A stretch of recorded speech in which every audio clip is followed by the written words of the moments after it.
Welcome. In front of me is a Motorola Moto E20, and today I'll go over unboxing along with a quick overview of this phone. So let's just pop it straight open.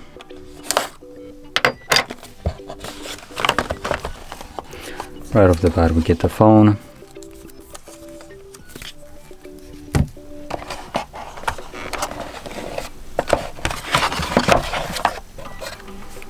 Now we do have a charger with this about $100 device, so that's nice. And this is only a 10-watt charger, so that's a little bit less nice.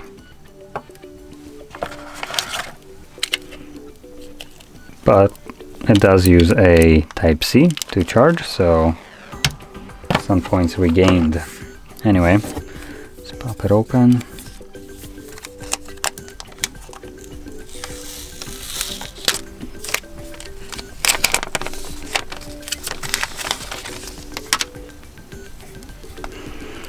So the screen on here is a 6.5-inch display with a resolution of 720 by 1600.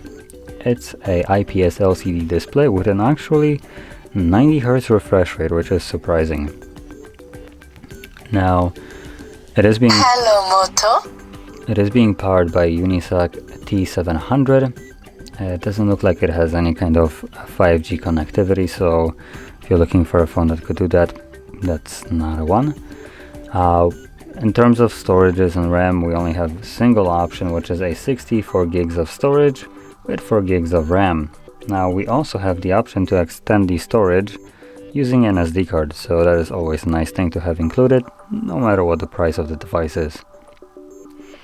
And the camera's at the back, which I'm gonna flip to in a second.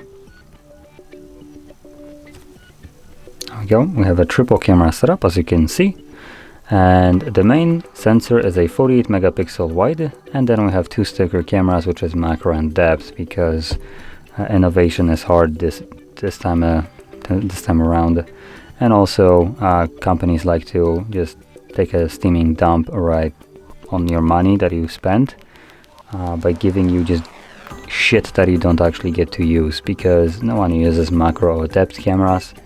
Especially macros when you have a 48 megapixel wide sensor, which outperforms it by doing a 2x zoom, having higher resolution and way more detail, being completely useless sensor.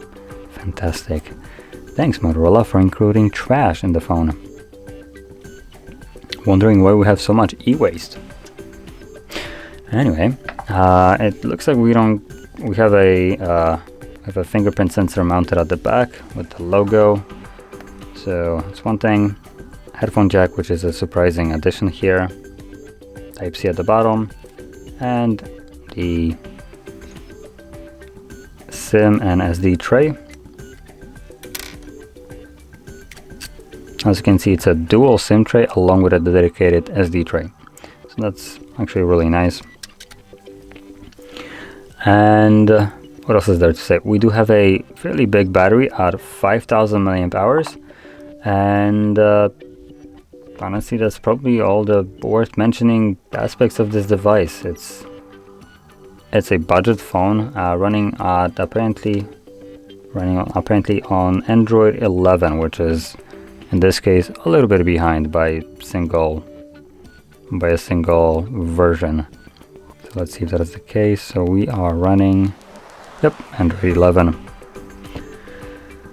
So with that being said, for a phone that costs about $120 US, it's not really a bad package, because we do have a fairly decent battery in here, and the display, it's a little bit on a lower resolution, but it is at 90 Hz, so it will give you a little bit of a nicer smoothness to it.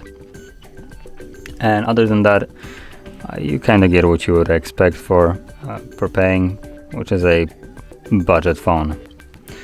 So anyway, that being said, if you found this video helpful, don't forget to hit like, subscribe, and thanks for watching.